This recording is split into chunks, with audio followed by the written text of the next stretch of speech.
Hey, so I'm here today with a good friend and former client, Noel Andrews. He is the owner of JobRack. And after 15 years of recruiting and leading teams with large corporations and technology functions, Noel is now the owner of JobRack. It's a company that helps people find and source talent from Eastern Europe. Correct?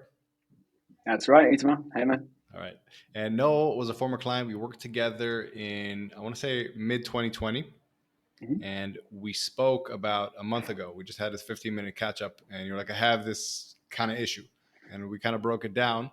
But on top of that, you just told me what you're doing these days, and I thought it was amazing. So I wanted to hop on and share it. So why don't you tell us for this, just for everyone listening, where you kind of started when we were working together, like JobRack 1.0, and what 2.0 has come today? And we'll talk about what helped you get there as far as mindset. Yeah, sure thing. So, yeah, brief summary. So, I bought JobRack back in 2018. It had been sidelined. The guys that owned it before had kind of worked on it really hard, but then it was kind of a bit of a sideline for their big thing. And it was doing $15 a month, $15 a month in revenue when I bought it. And so, which means it wasn't very expensive, but it also means that I have the accolade for buying a business for an infinity multiple. So I don't think too many people do that. But there's also some wonderful vanity metrics about 3,000xing the revenue and things like Yeah. that. So which is good. So yeah, we I focused very heavily for the first couple of years on what I referred to as JobRack 1.0. So a very conventional DIY job board. Money while you sleep in a sense. People paying $199 per job post and making sure they had a great service. But I wanted it to be bigger. When you're kind of charging that much, you can't kind of spend an awful lot on marketing unless you've got very, very deep pockets. And so JobRack 2.0 was a shift into hiring services. And that's what has powered our growth. That's what has got us to where we're rapidly heading towards being a seven-figure business, and getting me to finally to the stage of getting a sensible paycheck from the business, which is a big milestone. Very nice. And so here's the main thing I really want to talk about today. What we talked about is you've now moved to London since we started working together, and you said that's been a big shift in helping you really just kind of grow and do bigger things. And a theme is that a lot of people don't recognize is how much our personal lives affect our ability to honestly be effective in our business. And for you, there was a major shift around that, and I would love it if you'd be open to talking about that, kind of what happened there and how that all worked out, so we can give people the background. Yeah, sure thing. So I was living in the southwest of England. I was married and kind of living a very conventional and a good life. And certain things just kind of weren't resonating in some senses. And I was having thoughts around, like, what did I want? What was really, really most important to me for life and for kind of mid to long term kind of future. And so when we started working together, the first thing was very much around, like, what's my why? Right? What did I really want? Yeah. And I'm in a community in the Dynamite Circle where kind of people focus on this quite a lot, and they've written quite a lot about it, which was very kind of inspirational. And it was clear to me that I didn't have a why. I wasn't really sure. I knew there were some things I wanted to do, but not necessarily why. And as a result, I didn't have that kind of driving force to, kind of keep me going kind of day to day. So we did some really, really great work over the course of like 6, 7 months or so. And the first few months of that was figuring out, right, well, actually, what's most important to me? How do I want to feel every day? And some of those were really comfortable. Some of those were really uncomfortable. And happy to kind of dig into those too. But one of the kind of outcomes, partly of the work that we did and partly of me getting clear about what was really important to me, was that, I did choose to kind of change my kind of my personal situation. So that involved a kind of breakup of the relationship, a big change to kind of home life, and me moving from the southwest of England and up to London at the back end of 2020. So real big shift. It was the right thing, and I'm very fortunate and pleased that I'm still very very good friends with my ex, and get on really well with my stepsons, and we've all got really good close relationships. And some of that is, I think, is through how we've chosen to do it. It doesn't all have to be throwing frying pans and arguing. But yeah, that was kind of the background, and then the big shift into effectively a very different and very new life for me. Yeah. So to distill this for the audience, I think what happens a lot of times is when we feel there's a certain friction in life, but we haven't really clarified what we want, that friction is not going to go away. But once we really clarify what we want, then we can set out a certain intentionality about how do we want to live our life and how does that look. And then, like what I'm assuming you said, then certain uncomfortable decisions or realities had to be faced because it wasn't aligned with what you really wanted. Is that correct? Yeah, and even like before that, even when we were thinking about how did I want to feel every day, and the thing that you said to me once, you said, "Yeah, so you want to feel appreciated," and Yeah. like that's the one of the most kind of times that I've ever really bristled, like because I felt, well, no, that's really needy, and it was my own interpretation of like what does it mean to be appreciated, and ironic given how my entire strategy and my entire ethos is be helpful and friendly. Yeah. So it was interesting to kind of like dig into that Yeah. and go, whoa, like it was just triggering at the semantics of a particular word. But yeah, then there were obviously other things as well. And I worked through a lot of stuff around, well, who am I to want more? Who am I to want different when I had by all conventional standards, a really, really good life? Yeah. So let's dig into that. Let's talk about it. Because I remember when we first talked about the whole beliefs and all that, you were like, nah, man, I think I'm good. I don't think I have any. And you were literally the first person I've ever worked with that said, nah, I think I'm good on that part. I don't got any. But now you're so open about it and you're so clear, like this was actually the thing that was holding me back. This was a big domino. So what was that process for you of recognizing this is perfectly valid for me to want more and doesn't mean that I'm a bad person or that I'm greedy or whatever it may be? So I think there was a few things. So one was around kind of conversation and kind of deep and open conversations. And I'd realized I went to an event out in Bangkok. And when I came back from that event, I was having a chat with some other people that had been there. And they were like, oh, it was amazing. Like all the kind of deep, open conversation. It was just so good. And I kind of had a little moment like I was like, yeah, didn't really feel that. And then I was like, well, why? And I, I had good conversations, but not that kind of deep, open conversations. And ultimately, it was because there was just a misalignment with me and the kind of in a little bit the life that I was living, and the things that I wanted and the things I kind of almost I hadn't realized that I wanted. And it's a bit like me saying to you, and excuse the phrase, but it's a bit like me saying to you once upon a time, yeah, I don't think I've got any head shit. I think Yeah. I'm good. And that was just a really clear indication of that I didn't spend time just thinking and reflecting and feeling, and that is a work in progress, across a few different aspects of life. And there's a lot of things that I've done for many years to prevent me needing to feel negative emotions, and to kind of like just kind of short circuit that. So yeah, it kind of started very much with that. Well, figuring out what did I want, and then just kind of getting comfortable with right. Well, actually, I have got some head shit. I have got some kind of limiting beliefs, and then going right. Which of these are most important to deal with first? And then kind of breaking those down, and some of it is just a reframing, whether Yeah. it's as simple as me having a conversation with a friend about treadmill sprints, and we're both into like really hard workouts, and he said to me one day, he's like, yeah, I'm doing like sprints at like 20 kilometers an hour, and my mind was just blown. I was like, hang on, what? The treadmill goes that fast? I didn't think it went past 16. I thought it was 10 miles an hour. And suddenly it was like someone had just opened up this opportunity that I could go faster. Yeah.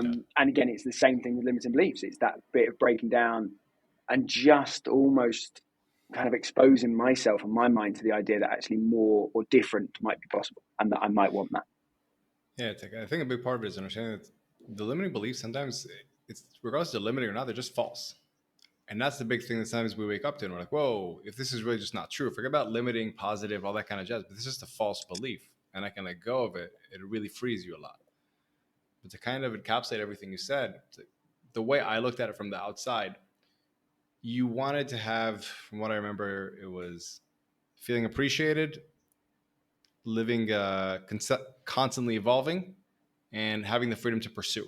You wanted to pursue more things, try new things, grow, etc., etc. And when I looked at it, there were a couple of constraints that were stopping you from doing that. First was the clarity on what do you actually want? What does this actually mean? Like, why do you want to do all this?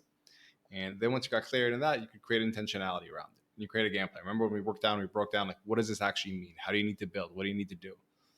And then the last part was the whole emotional fortitude part about the beliefs. And what I would love to say from your story to anybody out there is if you think you don't have anything, that means you probably have such a wealth of potential if you actually tackle this because you haven't even really taken on the beginner gains of starting to notice, okay, I have this, I have that, but you're completely blind to something. You could have so much potential there. Do you agree with that? Absolutely. Yeah, absolutely. And just, I give one very specific example that wasn't like a particularly emotional one, but one of the things that we realized is that for me, if I don't see visible results, I feel like I'm not making progress. And that was a huge one across business, across personal life, across like weight and food and all things like that. That was like a really significant one that's kind of really stood out. And as soon as we identified that, it just enabled a shift to like, well, no, hang on, if I just do the right things, the results will come. Yeah, I remember that was a big one. I actually had it in my notes to bring it up. I want to talk another one that actually I remember it affecting your business a lot, because you came from a consultancy background where your job was literally, hey, no, just be around and put out fires if they come about. And we realized that you had basically subconsciously created a definition of success to put out fires. If I put out fires, that means I'm successful. And when all of a sudden we broke that down and said, is this really successful, or is thinking strategic successful? That's when things took off a lot. So I would love for you to kind of elaborate on that from your perspective, how it went down, and what advice you can offer on that. Mm. So I'd spent best part of 15 years working hard, being very decisive, lots of rapid decision making in often firefighting type situations in very, very large corporations, kind of getting shit done. That was what I did, and that was what I was brought in to do. And I loved it, and I enjoyed it. I loved the pace and everything that went with it. And you get a certain amount of recognition. You get known for being, we've got a problem. He's the go-to guy. There's water pouring through the kind of the data center roof and the server room roof. No one's going to fix that. This is the team we need, and that was cool. But then as I as I gained more experience and I got, like said, into roles where I was kind of an insurance policy, right? So I was there that actually I was valued on my contribution, not the hours worked. And that it was difficult to reconcile initially. But then you recognize that actually, the bum on seat time, the number of hours you're at the laptop is not actually a measure of kind of success and a measure of value. And that, getting kind of comfortable with that was key. And that has carried forward into kind of how I work now. So there are times when, I just need to be, kind of in front of, in chair time, in front of laptop, doing the things. But there's other times when actually the best thing I could do is just take half a day away or off, and then doing 1 hour of absolute solid quality, like strategic work. And that is recognizing when that's the case, when you just need to grind stuff out versus when you just need to take the time out and then do the kind of the top quality, the big things. That's been the biggest learning for me. And it's a continual learning for me as I try and, improve how I focus on things, improve how I think about things. So, trying to reflect at the end of the day and going, what was the quality of what I did today, not what was the quantity. Do you think that's what allowed you? I was going to ask exactly that. Like, what do you think has allowed you to make that change? Especially someone who said, like, you like seeing instant results. You like going on the treadmill, seeing yourself sweating. It's like, okay, I'm getting a workout. What allowed you to actually make that leap of faith, almost to say, I don't have to see instant results, but I'm going to make the effort, and hopefully something big will come of this? So a little bit of evidence. So just a little bit of, you do something and then a little while later it comes good, and then just going, okay, well, what if I did more of that? And, it might be delayed, and that's okay. Spending, obviously the work that we did, and just identifying that and just, writing it down and having it and saying, actually, that is true. If we do the right things, the results will come. I tried for years to, I'd set fire to $10,000 on Facebook ads. I tried all kinds of different strategies, and I was always looking for that perfect marketing strategy, for instance. And then I realized that actually being helpful and friendly is a perfectly valid approach to build a successful business. And again, that's not an overnight kind of thing. Yeah. So It's I not a silver think for bullet. me, You just shoot once. it's not. Yeah, exactly. You just got to kind of live it. And that's why it needs to be authentic. And that's what great for me that it is. So I think it was just trying it and then just seeing some little green shoots of success and results from it. And then this is all across kind of both business and personal as well. And then just trying it and then just kind of thinking, well, what if I do more of that? And it's still a work in progress, right? It will always be a work in progress. Yeah. But I spend a lot more of my time now being strategic. And, there was one particular moment that we had that was a real shift. But really, it's just, try and do the things, see the results, and just have confidence that if they are the right things, then, the results will come. Yeah. What was that moment? I'm curious. What was that moment for you? So we were talking about how much money I wanted to earn. And so at the time, JobRack 1.0, the target, I really wanted to get JobRack to be a 6-figure business, right? I wanted to hit $100,000 in revenue, an annualized revenue. And you were challenging me perfectly validly, to be clear, to, well, I knew what Job Rack 2.0 was going to be. I knew what the done with you and done for you hiring services were going to be. They were 10x the price of the job posts and Job Rack 1.0. And you were challenging me going, well, why don't you just do Job Rack 2.0? Because you're going to get to the six figures way quicker. But in my head, it was like this unfinished thing. I was like, no, I want to get the job post to it. And that kind of like had to just kind of like bubble for a little while before I kind of did make that jump. But you'd said to me, we were talking about how much I wanted to earn, and I'd said a figure, and then you were like, and it was like kind of 10K a month, right? Good salary, six-figure salary. And you said, well, what if you took home 50K a month? And it takes a good amount to like trigger me financially. I feel I'm reasonably comfortable with spending money, stuff like that. But I was just like, I was like speechless and just like, again, mind blown. And at the time I was like, I don't know, what would I do with that money? And literally I was just speechless kind of thing. And it kind of, and now as I'm looking ahead, that is less of an issue. You know, I had an application recently, so I'm hiring for an assistant for myself. And I had someone apply who has experience with a luxury concierge service, right? And one of the things that she wrote is she's very experienced in arranging private jet travel. And there was a little bit of me that was like, okay, there's a good few reasons why she's not the right candidate for the role. But for that reason alone, I really like the idea of having someone on the team that knows how to arrange private jets. And so we had some good fun with the team going, look, we're not quite at that stage. In fact, we're nowhere near that stage, just to be really clear. But the idea of going kind of like, you know, arrange the jet, send it to bring the team to London, just it was quite funny. But then there's a little bit in like, it's not completely insane. You know, so it was that moment where you were just kind of, it was that challenge to think bigger, and it's very easy to kind of box ourselves in and think at a particular level that is comfortable.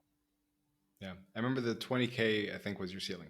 From what I remember, the mindset ceiling, as soon as we hit 20K, you were like, I don't know if that's comfortable. That might be a bit too much. Why would I even need that? I was like, why not? What's wrong with having that? Cool. Let me ask this. Is there anything that we didn't cover that you're like, this was a big lesson? This is something that really helped me get from where I was to where I am today that I think a lot of people out there could use, they could utilize, and it could just help a lot of people. This was my experience. The single thing for me over this last few years that has transformed the quality, I think, of the relationships and the connections that I've got is being vulnerable. It's being open and vulnerable and learning how to do that. And frankly, it's been remarkable, whether it's with people that are in, you know, my kind of community, entrepreneurs, business owners, etc., or whether it's friends that I've had for 20, 30 years.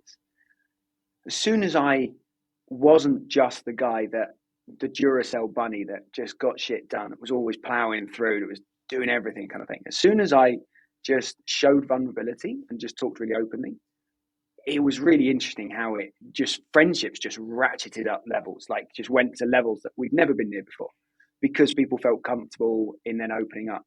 And that is something that is really like hyper important to me. A big part of my life right now is making sure that, you know, I'm always having, you know, striving for better quality conversations and, you know, getting past the, you know, the shit chat, the small talk, stuff like that, and going kind of deeper with people. And so me being vulnerable and me being open is what has enabled that. So that I think is the probably the single thing, and that came from, you know, a lot of that came from the work we did, and then lots of practice. Yeah. So I was gonna ask that because you're a fan of the small steps, like you said. I took small steps, I saw that it worked, and then I kept moving forward. So how would you recommend somebody take a small step with this, whether it's with a significant other, whether it's with a business partner or a business relationship? How do they start that path? How did you start that path? So with the vulnerability, I jumped in at the deep end a little bit on that side of things You did. because there was a huge amount going on in life and there was a lot of change going on. And so I just started talking to people about it. I think for anyone else in, you know, maybe not contemplating quite such a big change, a good question that I've come across recently is what's niggling you? And this doesn't always translate well, but like a niggle is like a minor annoyance. And so if you ask someone, you know, what's frustrating you right now? Well, a lot of people would be like, yeah, nothing much really. I don't get that frustrated. But if you say like, what's niggling you right now? And then people can kind of open up with kind of, oh, actually this is, you know, this is a little bit of a thing. But for you personally, and asking yourself that question, just being, actually, what would I, if there were no holds barred, if there were no social conventions that you needed to abide by, what would you just like to be really open with? And actually, this often works better with strangers than with people right? But Yeah. the value you get from No being open with consequence. people yeah, exactly, no consequence, right? So I think it's just spending a little bit of time and going, what would I love to share with someone, even if they just listen and they don't respond, and then just try it. Yeah, I want to expand on that because I think that's so valuable. So what I've seen in a lot of people is they use the word frustrated. People don't give themselves permission to voice what they don't like until they're, let's say, at a level 1 through 10, 8 frustrated. And what Noel is saying, what if you just give yourself that permission even when you're in a level 1? And you don't have to do it with all the aggression, any anger or anxiety or whatever it may be. But just when something starts to bother you, just be open about it. And you can do it in a really peaceful, in a great way. It can get you also better results. And I think how you were saying at the very beginning of our conversation about, is this okay to do this, to earn more money, to live a different life, whatever it may be, it's the same thing here. It's like it is okay to also voice your displeasure before it gets to a boiling point. It doesn't have to get to a boiling point for people to give themselves permission to say, this is not okay for me anymore. Is that accurate? Yeah, yeah, definitely. And I think so. One of the things that I've worked on that I've been very open about now for the last few years is, I've historically, and yeah, let's say historically, suffered with food challenges. Right, so I would eat to flag an emotion effectively, and I'm a master at this. I am really, really good at this. Right, so working with someone recently, and I learned about the 3 F's of food. Right, and you eat for fun, you eat for fuel, and you eat to flag an emotion. And so it was suggested to me that sometimes I would feel a negative emotion and then I would eat, and then I would eat kind of mindlessly.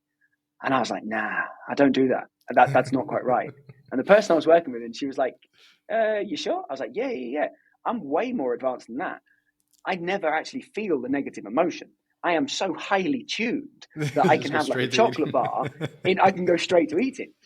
And this has been fascinating as a realization kind of thing. And so I'm working at the moment on actually feeling the feelings.